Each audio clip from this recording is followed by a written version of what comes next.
Hello, everyone, and welcome to Backer Breaks It Down. In this episode, we continue simplifying trig expressions. In the previous episode, you got to see three kind of simple ones. Now we're going to take a look at three a little more complex ones, like funny things that can happen that you may have to use when you are simplifying a trig expression. So in the previous video, I mentioned out factoring. Factoring makes sense in this problem here, where I have sine cubed x plus cosine squared x times sine x. Notice you have two terms, and that sine is a common factor of each of them. So I can factor out the GCF of sine. So if I take sine out, I would then write down what's left over. And so what's left over is sine squared plus cosine squared. And that should look familiar to you because that's one of our Pythagorean identities. Sine squared plus cosine squared is equal to 1. So do you know what that means? That means this right here is simply 1. So I have sine times 1, and that's just sine. And we are done simplifying this expression. I know, right? That was easy, and I said it was going to be complex. But yeah, if you notice that every term seems to have a common factor, you should take that common factor out and write down what's left over and see where that takes you.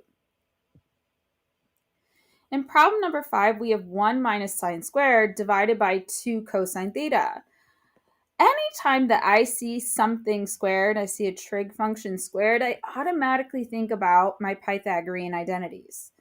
And so we have that Pythagorean identity that says that sine squared plus cosine squared is equal to 1.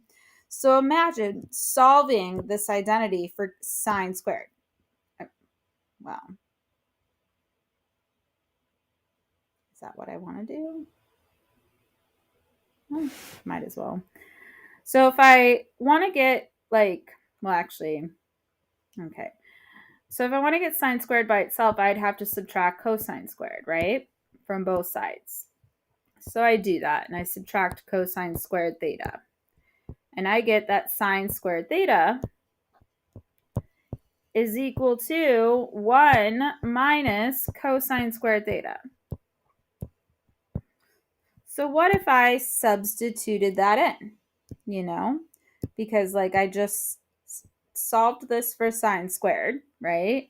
And I got sine squared is 1 minus cosine squared. So let's make that substitution and see where it takes us. So on top here, I now have 1 minus, and then sine squared is 1 minus cosine squared. Now I haven't done anything to the denominator, so that is still 2 cosine theta. So what happens in the numerator when you go 1 minus cosine squared? Well, if you factor through this minus sign, you're going to go 1 minus 1, and then you're actually going to add cosine squared. So look at where that takes us. 1 minus 1 is 0, and then I've got positive cosine squared on top, and on the bottom I have 2 cosine theta. So notice that there's at least 1 cosine theta on top and on the bottom. So this cosine theta here cancels with one of them up here, and what am I left with on top? I'm left with cosine theta on top divided by 2, and this can simply be rewritten so it doesn't look as weird as 1/2 cosine theta. And that's this expression simplified. Not too bad. Okay, so let's take a look at one more. This one, we have to combine 2 fractions. So you have this example over here. Let me just move this aside. And the way that we actually add or subtract 2 fractions is we have to get a common denominator. And honestly, the easiest way to do this is to cross multiply.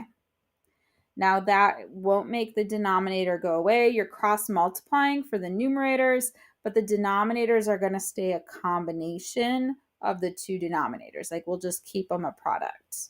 Okay. And then from there, you can add the two numerators together.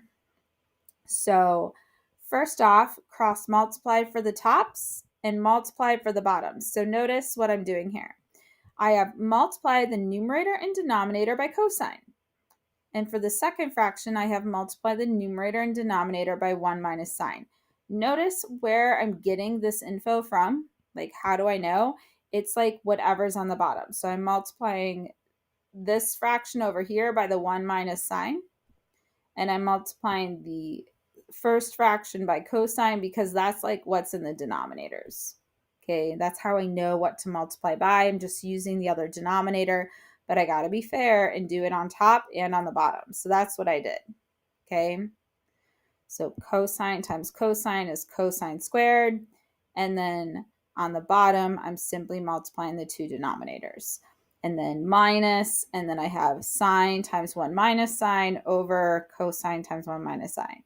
So you basically cross multiply for the tops, multiply for the bottoms.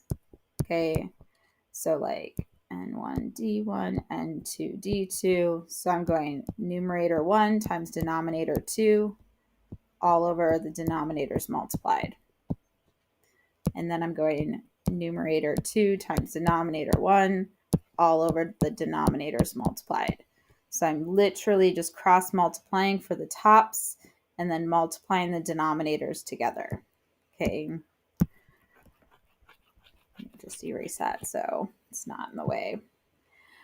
So the next piece of advice that I have is distribute on top, not on the bottom though, trust me. So like a cosine squared, can't do anything with that. But this sine times 1 minus sine, I am going to distribute there. See what I did? So I multiplied by negative sine, and I ended up with negative sine x plus sine squared x. Okay. And then I'm pointing out a familiar friend. Cosine squared plus sine squared. We know that sine squared plus cosine squared is 1, so I'm going to make that replacement. Check it out. Made that replacement. Now notice there's a 1 minus sine factor on top, a 1 minus sine factor on the bottom. They're going to cancel each other out. So what I'm left with is 1 over cosine, and this simplifies to be secant. Okay. Now you'll probably see more of these in class just because this one is definitely kind of funky. Okay. But when you add and subtract fractions, you simply, so if I add 1/2 plus 3/4, I would cross multiply to get what goes on top. So I'd go 1 times 4, and then I multiply simply on the bottom, 2 times 4. And then I cross multiply on the top, 3 times 2, and then I simply multiply the bottom, 2 times 4. So you get 4 over 8 plus 6 over 8, which gives you 10 over 8. And if you can simplify, you do that, which is 5 over 4. But that's what I'm saying. Cross multiply for the tops, simply multiply on the bottoms. Okay. Honestly, when it comes to simplifying trig expressions, you get better the more of these problems that you do. Okay. This one is definitely a far more challenging one than the other ones that we saw. So you won't see as many of these as often, but like the other stuff, yeah, those are little things that you should be able to do. Okay, until next time, thanks for joining me. Bye.